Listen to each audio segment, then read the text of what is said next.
doctor y querido Norman, le voy a pedir al equipo que nos grabe, que también hay mucho de menosprecio y discriminación al pueblo, ¿no? Hay mucho, en estos momentos pululan en los medios de comunicación corporativos, Norman, los comentarios de sujetos pues muy arrogantes y sujetas, ¿no? Muy arrogantes, que nos miran hacia abajo y dicen, ay, es que pobre del pobre del pueblo, pobre del mexicano y mexicana de a pie, no tienen ni idea de lo que es un sistema jurídico, nadie les ha, no han tenido una clase de introducción al estudio del derecho y se van por la demagogia, son menores mentales y pues los vamos a menospreciar, ellos no saben de la reforma judicial, por eso quieren una reforma judicial, por eso quieren elegir a sus impartidores de justicia, cuando bueno, ya se demostró absolutamente que somos ya un pueblo muy politizado, hemos estado revisando muchísimo lo que ha venido ocurriendo en la política desde hace ya algunas décadas, el gran despertar mexicano, yo creo que es la gran primavera mexicana, este humanismo mexicano del que habla el presidente López Obrador, y pues tenemos eso, ¿no? En nuestras manos ya por fin esa decisión, ese regalo que el pueblo le otorga a México, el que por fin nuestros legisladores podrán determinar una reforma judicial a pesar del menosprecio de los mismos de siempre, para, pues, no sé, Norman, demostrarles de qué está hecho ese pueblo de México, ¿no?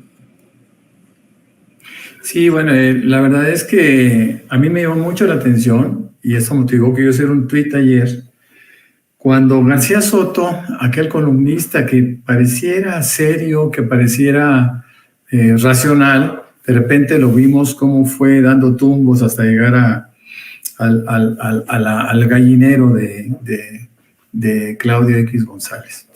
Cuando dice que es la DEA, difunde que la DEA cuestiona las circunstancias y sobre todo el procedimiento, porque esto va a permitir que el narco se introduzca y el narco sea quien realmente elija a los miembros del Poder Judicial, ¿no? Ministros, magistrados y jueces. La pregunta que yo le haría, y le hice en ese momento en el tuit a este periodista, fue que ¿qué certeza tenemos de que no estamos ya inundados de estos personajes impuestos por el narco? Es decir, lo mismo sucedió con las elecciones, ¿no? Cuando decían, es que las elecciones, dentro de las elecciones va a participar el narco para elegir a sus presidentes municipales y legisladores, etcétera, etcétera, ¿no? Bueno, ciertamente eso es un riesgo, pero hay que reconocer que mayoritariamente el pueblo de México ha estado estableciendo ya condiciones, ¿no? Y tú lo dijiste muy bien, lo comparto, el pueblo mexicano está terriblemente politizado, ¿no? Yo he dado cuenta de gente que aparentemente está totalmente al margen de la política, inclusive de ámbitos de carácter intelectual, y te sorprende el conocimiento tan pleno que tienen, ¿no? Yo creo que la reforma al Poder Judicial, entre las partes finas que yo cuestionaba, era, a ver, ¿cómo es posible que un solo juez, como en el caso del Marro, aquí en el estado de Querétaro, haya decidido la libertad inmediata con un plazo máximo de 24 horas que citaba Eduardo, para que nos dejaran en libertad? Parece que se estará intentando investigar y descubrir que no tengan otros delitos para, inclusive si es posible, retenerlos, porque eso es un plazo muy corto y además parece que la decisión es un poquito, llamémosle caprichosa para ser elegante, ¿no? y sutiles y amables.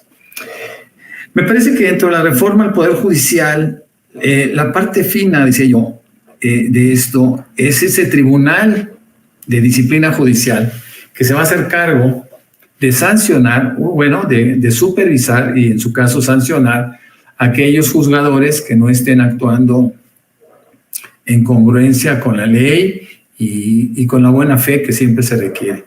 Mira, impartir justicia Justicia es darle a cada quien lo que le corresponde por definición.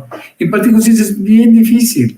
Sin embargo, hay leyes bastante descriptivas, amplias, etcétera, que te permite ir más allá de tu criterio de juzgador, y es la aplicación de la ley de una manera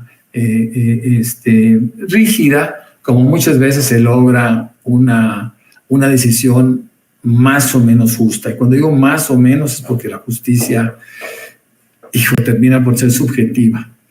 Yo creo que la reforma judicial es una de las grandes iniciativas de ley que el pueblo de México veía postergado. Yo he comentado en varias ocasiones, inclusive en Sin Censura, que en una ocasión, caminando por el norte de la Ciudad de México, me encontré con un pequeño museo, ¿no?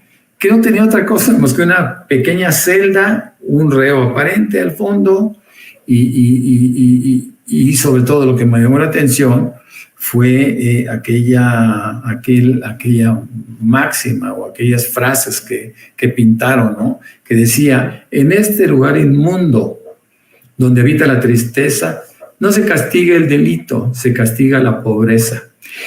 Lamentablemente hemos visto cómo están infestados, déjame decirlo de esa manera, las cárceles, los penales de alta seguridad, etcétera, de gente pobre. Solamente son pobres. Y la gente rica o los delincuentes de cuello blanco siempre terminan por lograr, si no libertades inmediatas, y concesiones abiertas desde el primer día que pisan esas cárceles. De tal forma que la justicia en México tiene que ser no solo expedita.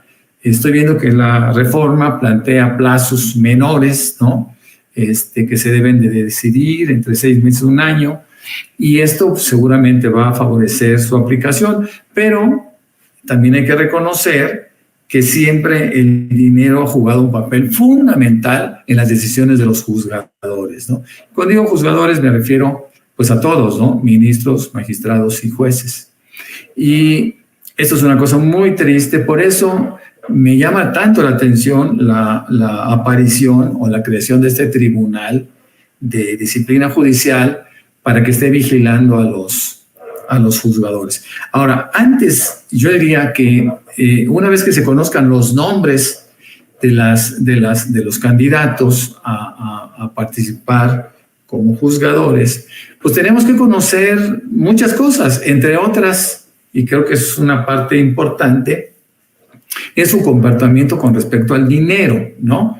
Es decir, hay que no solo sea una simple 3 de 3, ¿no? Que sea una investigación profunda de sus patrimonios antes y después, ¿no? Porque esto nos permite, y no solo de ellos, por supuesto, de sus familiares y de sus amigos más cercanos, porque hemos visto cómo siempre hay prestanombres desde hace muchos años que han venido sirviendo a la posibilidad de que estas personas puedan delinquir con tranquilidad. También hay que reconocer que si solamente se van a elegir a 1,600 juzgadores en las 3 posiciones que he venido mencionando, pues bueno, se tiene que hacer una investigación con respecto a ese nepotismo que se ha dado en torno a los jueces, quienes tienen un promedio de 9, 10 familiares insertos, involucrados en el mismo Poder Judicial con sueldos extraordinarios, independientemente de que sabemos la misma iniciativa, la misma reforma propuesta establece que nadie podrá ganar más allá de lo que gana el presidente de la República, que ciertamente es el funcionario más importante del país. Toño, Eduardo. Sí, y bueno, es que son tantos cambios, tantas aristas, tanto que revisar en cuanto a solamente una reforma, pero estamos hablando de las 20 propuestas por el presidente López Obrador, más las que le suma la doctora Claudia Sheinbaum en pues despertar, esta celeridad que le quieren dar en las cámaras a partir de septiembre de este año, antes de que se vaya el presidente